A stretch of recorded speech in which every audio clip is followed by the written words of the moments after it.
This video is for anybody who's still really attached to someone who's been avoidant, and maybe you want to let go but you don't know how to let go.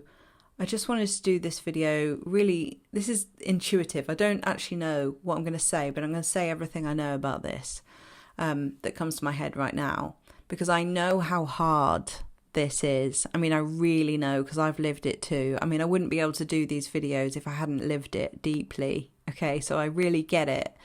When you're really, really attached to someone, it's because you've had amazing moments with them. You've had incredible times with them, and you have seen and felt and experienced a connection probably like you never have before.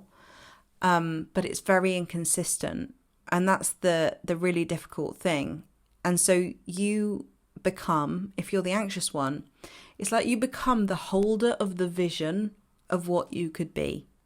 You start to be the person in the relationship who has a clearer vision of how the relationship could evolve. And so you are usually the one who is like, okay, there's a problem. We need to fix this and we need to talk about it. And, I need to talk to you. And they often pull away and they don't want to. So it feels like you're lugging the relationship up a hill because you're the only holder of the vision.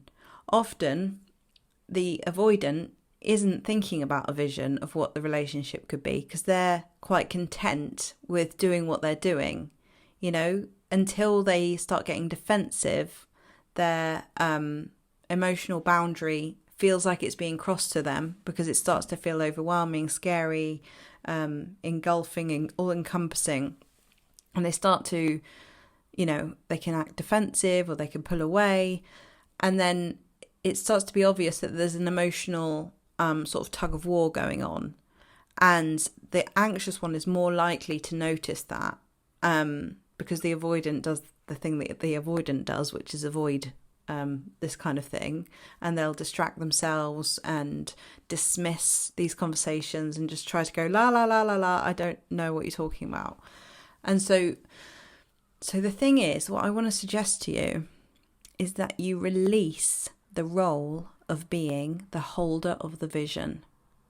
Because while you're taking on that role on your own, you're in a purgatory of not being seen. It's like you're sort of thinking, if I just sort of stay here, if I don't let go, then eventually they might come around and say, I'm ready and I'm willing to fully see you. And all that time that you're waiting, and I know you're not meaning to wait, but there's a purpose for you holding on. You think on some level that there's a benefit to it. And it's probably that because you've seen all these glimpses and these glimmers and these moments of hope and clarity that this person has got potential to connect with you, to be the person that you want them to be, then we feel like we're going to lose that. But the thing is that we're powerless in this position, and so it activates that powerlessness wound which needs to be healed. And this is your work, because the thing is that as you're wanting the connection, you don't have it. When we want something, we don't have it. And so when you're longing for it, you don't have it. It's always over there. And this is the big ego death opportunity to turn inwards, to re-find that connection to yourself. Okay? This is your power move, where you realize that actually it's not them. It's you've got to re-find this connection to yourself again. And so if you release the role of the holder of the vision, not because you don't love this person, not because it's not about staying or leaving or loving or not loving this person. It's about saying, I can't hold this vision on my own anymore. I mean, when someone said this to me, and it really landed, and I was like, oh, what a relief. Yeah. I can't do it on my own. I have to accept the reality that this person it's like lugging them up a hill, trying to get back to those micro moments where it was good. And so I feel like if you just say, right, I'm not going to hold this on my own anymore, part of you will free yourself from some of the holding on, because it's not possible for you to be the only one holding the vision of the relationship. It takes two, yeah? And you also deserve to be treated well, with respect, consistency, kindness, and clarity. And those things are like bare minimum, really. And so it's like being able to see, if it's not that, I have to say bye, even energetically. But it isn't because you don't love this person, and it isn't because you can't keep loving this person. We had this conversation in this in the Conscious Creators Masters Academy about unconditional love. I mean, we think we're loving someone, but we get very resentful, very annoyed when they don't do what we want them to do, when they don't love us the way we want them to love us. And that isn't unconditional love, and it often turns into hate, doesn't it? When someone doesn't do what we want them to do, because we're trying to get a need met through them. And so unconditional love says, you know what? Because this is the interesting thing. I love this point. This is so cool. Like, we actually don't want to be loved. We want permission to love, right? We want permission to love. This is why we love being around people who give us permission to love. And we equate people's actions, words, ways of being as equal to, oh, they're giving me permission to love them. They think that I'm great. They're welcoming me into their life. They're doing this, doing that. But actually, and that's what feels good, because if you think about it, nobody can jump into your body and make you feel anything.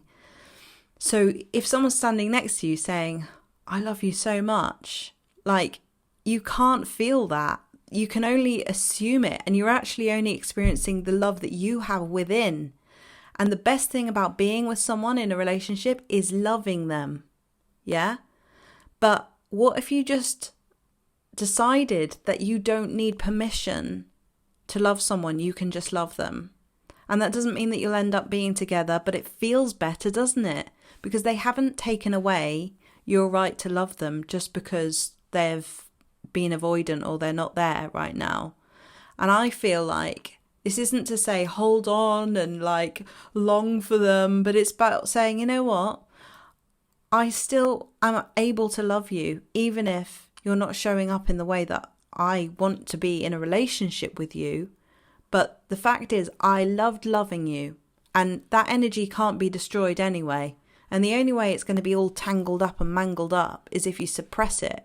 And again, I don't want this to be confusing, because I don't want you to think that I'm saying just have this kind of like undying, hyper romantic yearning for them. It's not that. It's acceptance, in a place of acceptance. And I think that when you let go of being the only one holding the vision and the only one doing the emotional work, and you accept what is, and you start to be realistic with yourself about what you need and what you want, then you will start to let go of the longing and the yearning, because you're moving more into acceptance than lack, right?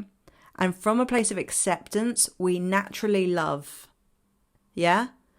And it feels purer and better without trying to take, because trying to get love from someone is trying to take from them. This is something that someone said again in the Conscious Creators, that they seen a video about the release technique, and it's so true. Like, when we're trying to get love, we're actually trying to take from them. Like, give me that.